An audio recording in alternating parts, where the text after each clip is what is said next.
C'est mon amie la plus ancienne, on se connaît depuis la 5e. Depuis toujours, elle affirme être médium et capable de voir et parler aux fantômes. Partout où elle va, elle dit en voir. Parfois, ce ne sont que des ombres, d'autres fois une simple présence, et parfois une apparition complète. Celui dont je me souviens le plus, c'est un fantôme nommé Jim, ou quelque chose comme ça. Un vieil homme qu'elle voyait dans son placard. Il n'était pas malveillant. Moi je trouvais ça effrayant à mort, mais elle, ça semblait pas l'inquiéter. Quand j'étais enfant, je la croyais. Puis en grandissant, j'ai fini par penser qu'elle avait laissé tomber cette histoire, comme moi. J'ai déménagé dans un autre état, et on ne s'est pas vu pendant quelques années. Jusqu'à cet été-là, où on a reprogrammé nos retrouvailles chez ma mère. On était assises dans le salon en train de regarder la télé et de rattraper le temps perdu.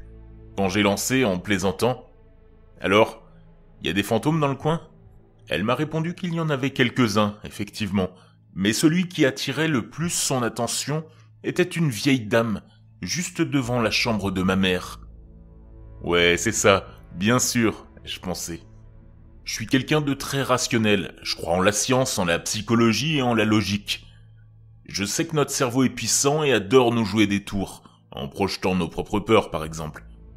J'ai toujours écouté les expériences des autres, avec un hochement de tête respectueux, mais sans jamais trop y accorder d'importance. Alors, je joue le jeu, et je lui demande des détails. Elle me dit que c'est une femme âgée, originaire du Texas, qu'elle pourrait être apparentée à ma mère et à moi, et qu'elle serait d'origine amérindienne.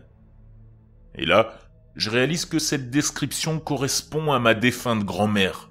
Mais bon, ça doit être une coïncidence. On est au Texas, tout le monde a une grand-mère décédée, et puis elle sait bien que ma mère est en partie d'origine amérindienne.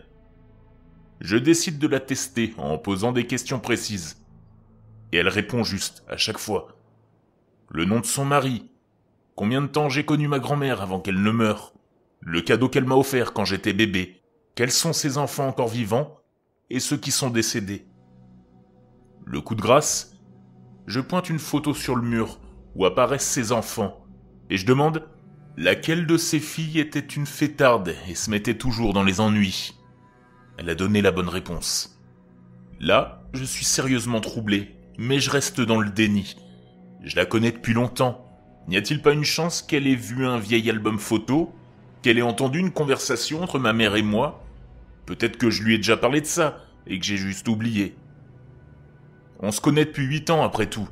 J'ai sûrement oublié des choses qu'on s'était dites. Puis, elle me dit qu'un autre fantôme, un homme, veut communiquer.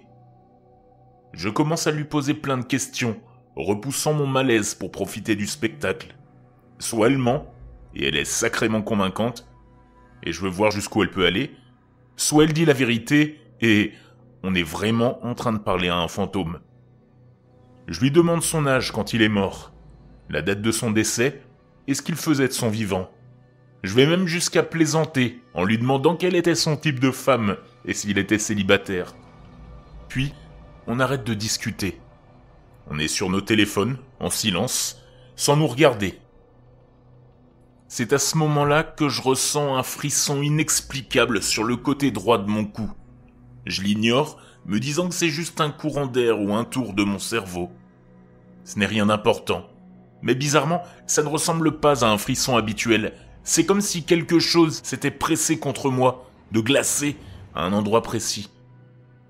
Je ne réagis pas, je ne lève même pas les yeux de mon téléphone.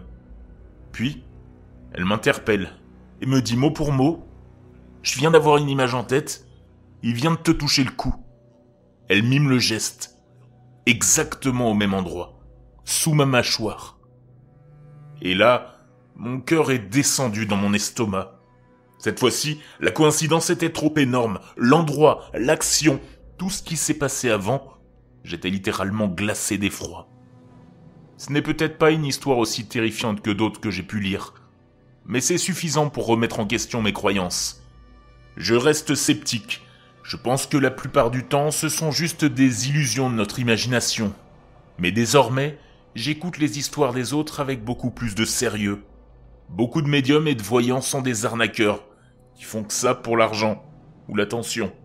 Mais mon amie, elle ne gagne rien à raconter ça. Elle semble même plutôt ennuyée par ce don. Son attitude est plutôt du genre de les ignorer. C'est ça qui me fait penser qu'elle ne ment peut-être pas. Elle ne cherche pas à faire peur aux gens autour d'un feu de camp, ni à devenir célèbre sur Internet, ni à escroquer des gens avec une lecture sur la main. C'est juste une réalité avec laquelle elle vit. Et putain, si c'est vrai, quel enfer à porter.